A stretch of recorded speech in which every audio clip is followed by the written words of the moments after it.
তো ঠান্ডাটাও বেশ পড়েছে, তাই আজকে ভাবছি বেগুন পোড়া দিয়ে রুটি খাবো।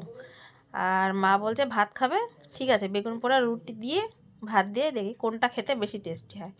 তো এই বেগুনটাকে ভালো করে দেখেন ধুয়ে নিয়েছি, এবার একটু সর্ষের তেল মাখাবো।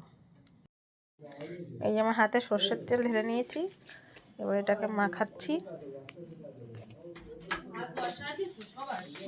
খেয়ে এবার এটাকে আমি ইসে দেবো,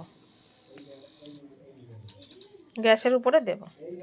গ্যাসে আমি এদিকে আমি বেগুনটা পোড়া দিচ্ছি, এইদিকে পেঁয়াজ কুচি আর লঙ্কা কুচি আমি কুচিয়ে রাখছি।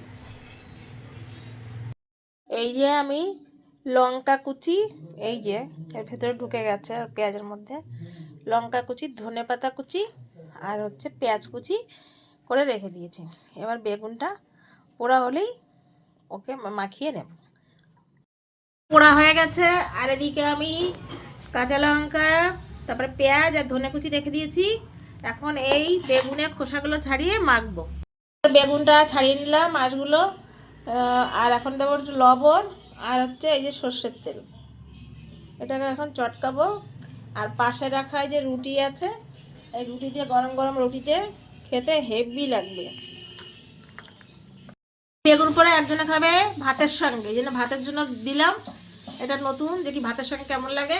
আর আরেকদিকে একজনে খাবে রুটির সঙ্গে, দেখি কারটা খেতে সবথেকে ভালো লাগে। আপনারাও করে খান।